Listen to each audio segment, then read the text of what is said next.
we operate at rapid lightning speed, in my opinion. When I say we, I mean the Department of Health and the laboratories it is a lightning speed process. And so it isn't always in sync.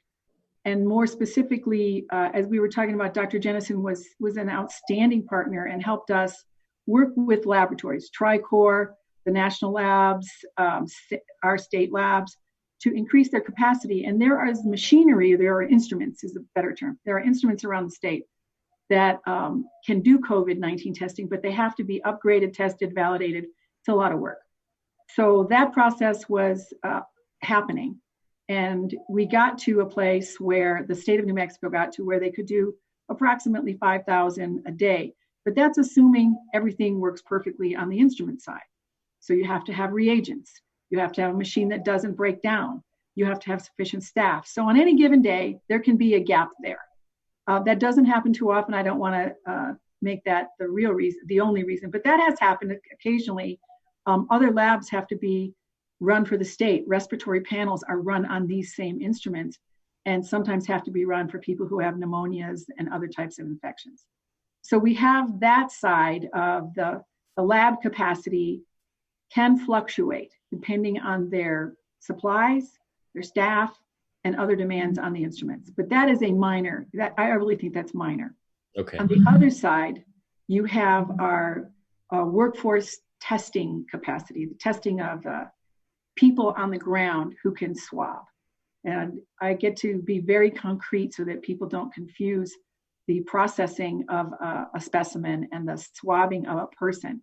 We tend to lump them together and call them testing, but they're two different parts of a process. So as we have expanded the lab's capacity to do 5,000 tests a day, I did not have the same success in increasing my workforce capacity on one end. So sometimes there was more than half of the swabbing takes place by the Public Health Division at various places around the state, completely under the control of the Department of Health. Our private partners, Presbyterian, Lovelace, Christus St. Vincent, Taos Hospital, Gerald Champion, those private partners also are collecting kits and sending them out. So again, managing the workforce on that end can be challenging. And that was sometimes part of the problem, was that there weren't enough people out there collecting. I am working on that. We're back in business. We're back up to 5,000. And then the third issue, which I believe the governor spoke to, was that we being the Department of Health again, set up sites in every county. I believe we say 60, but there's actually as many as 80 at any given time that are reported on the website. And they are open at different times and different days. And the strategy when we set those up maybe 4 or 5 weeks ago was for people to come in and get tested. But that strategy is evolving. Fewer people are coming to those sites. They still need to be there in the event that someone needs in a remote area needs to be tested. They need to stay. But we have an evolving strategy where we're using our test teams to go to specific high-risk populations and do testing. So that evolution, I think also we saw a dip in our ability to maximize our lab capacity. On those days when the state doesn't sort of hit that capacity, do you consider that sort of lost capacity, wasted day? I mean, how do you sort of categorize that, and how do you look to sort of fill those gaps? That's painful. I can't say I would say it's a big concern. I meet with the Department of Health testing team at 6:15 in the morning and again at 4:30 in the afternoon. We go over our plans for the day, and then we meet again at the end. And it's a target. I mean, I understand that life happens, and we aren't always able to accomplish the tasks that we set out for in the morning. Our goal is to hit that every day. When we don't, I have to know why. So I don't want to characterize it as a failure. It is painful. And, we have to keep doing better for the state. We have to do better. And I know that this team that is on the ground, they are doing the best they can. We shift gears rapidly in the morning. If I get notice from the Division of Epidemiology that there's a positive in a nursing home, that changes the day. So then a certain team has to go to that nursing home and test everybody. And we may not get to the drive-through site that we thought we were going to get to. So I think the challenge to me is to increase the workforce so that we always hit that. And as I said, the governor now has a much higher goal. So we will have to increase the workforce to do the type of collection to maximize. But yeah, it feels bad. I mean, it's painful when we don't hit that. We worked hard to get there, to make sure we could do it. And so not benefiting from that is problematic. Sure. The governor's goal right now, what is that? 7,500 is the new goal. Okay. Sorry to interrupt. Are most of those the analysis part of the testing equation that you talked about, the back end, are most of those labs in state, or are there some out of state labs helping? Well, right now our primary partner is TriCor, Okay. and TriCor and State Scientific Lab do the bulk of it. There's always been out of state labs that do testing that is reported to the Department of Health. LabCorp is utilized heavily by the Navajo Nation. Quest reports there are a number of out-of-state labs. Those are the biggest: Quest, LabCorp, and then our two labs. And now that we have some of the point rapid testing, they also report directly to ERD. And the Department of Health contracted with National Jewish in Denver to extend the ability of State Scientific Lab, more or less. We consider it an extension of their capacity. But that's basically the major contributors to our testing capacity. Okay. And that's ERD, is that Emergency Response Division? Or yes, in the Department of Health and Epidemiology. Sure. And I appreciate you sort of walking us through what happens when in a long-term care facility there are positive detections. I would imagine that has been one of the biggest challenges that you face. It's certainly, when we see the numbers updated every afternoon, you can just about count on the majority, if not the vast majority, being of the deaths, at least, being in long-term care facilities. Is the goal, once you get a positive test in a long-term care facility, to test everyone? Yes, that is our strategy. We have two strategies. The testing team does. One positive, there's still an opportunity to get in there and make a difference. Although, as I said, once it's in a nursing home, it's extremely difficult to arrest. So the goal is to keep it out. The goal is to review every day, as DHI does. The Division of Health Improvement is a part of the Department of Health. They're responsible for licensing nursing homes. And they have surveyors, and all the surveyors are assigned to specific nursing homes. They do daily checks, they do video monitoring, they look for masking, gloving, infection control, taking temperatures before the staff comes in.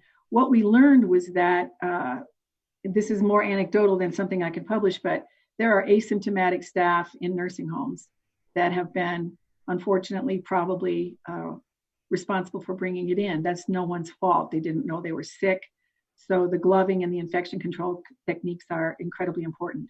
But when we get one positive, we are there, we test everybody. Our goal is to continue testing until they don't have any more. If there's more than one positive, and I think we have 6 or 7 nursing homes that have more than 10 positives, we simply have to assist them in managing that. So we have two strategies and we test them all. Okay. Every nursing home was provided. I'm sorry to interrupt you, but there are 71 nursing homes. They all were provided with kits 2 weeks ago, roughly, and told, start surveying your population. So if you have no positives, then do 15% of your population, and they are all compliant with that.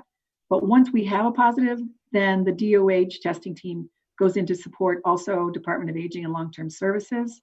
Secretary Hotram has staff with the ombudsman. She comes in, and then it's a joint effort with the Division of Health Improvement, the testing team, experts. I have a physician on that team, and aging. We are all in the nursing home trying to find ways to isolate, improve infection control, provide whatever resources we can. Sure. That sort of gets us into this next phase of what New Mexico is going to be going through as people look to return to work. What is your desire in terms of who you want tested and how often when people start coming back to places like the University of New Mexico or the labs, these big, large employers, the government, that sort of thing? Who do you want tested and how often? We don't have a firm strategy for that yet. I think this is a part of the medical assistant advisory team's recommendations to the governor about strategizing tiered return. So I don't have a strict answer for you yet or a definite answer, but those entities are still working. All the government entities, they're still out there. UNM is still working, not the school necessarily, but certainly the hospital. So we have rapid testing for first responders and essential personnel. We have to be able to turn around their testing quickly. But, and we do that now.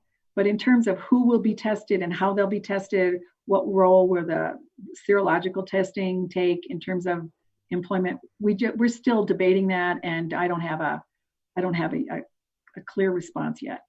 Sure. And the serological, that's the antibody testing? Correct, blood testing, as opposed to the nasal swab, which is what we're using to diagnose. Sure. The difference being whether you have it or have had it, is that? Yes. So if you do a blood test, the serological test will tell you if you have the antibodies, which says that you did have it. Does it provide immunity? We don't really know. So is that going to be criteria for return to work? Again, we don't really know. There is a role for it for sure, though, and the state will be engaging in serological testing, because we may want to know around the state, where do we see large amounts, where do we see pockets? How can we use that effectively? And there's a team of people studying that, providing recommendations to the governor as we move along. And there will be a role for it, but there's always going to be a role for viral testing or the nasal swabs as well, because that tells you if you actively have the infection, and we still need to do that. So how we do that and how much we do is still under debate or under discussion. Sure. We just have a few seconds left, but do you have a goal or a timeline for deciding on sort of the testing recommendations for return to work? I think we're in the middle of that timeline right now. There's, as I said, teams of people working on this. There's the medical advisory team, the recovery council that the governor established, and the Department of Health are all providing input. But I think those decisions, to the best of our knowledge, are being, we're using the best information we have right now as the state tries to open up their, loosen the restrictions as we did and continue to move forward. But I think we need some data. I think that we want to see how it goes. I don't know who doesn't have a heightened concern about more people out in public, and are we going to see a spike in positives, or can we maintain? So we have to keep it flat. If we start seeing a spike, then I think all of our strategies have to be re-examined. I don't think we have enough data yet to say. Okay, Secretary, we thank you so much for your time, and we hope you stay healthy. It was a pleasure. You too. Thank you.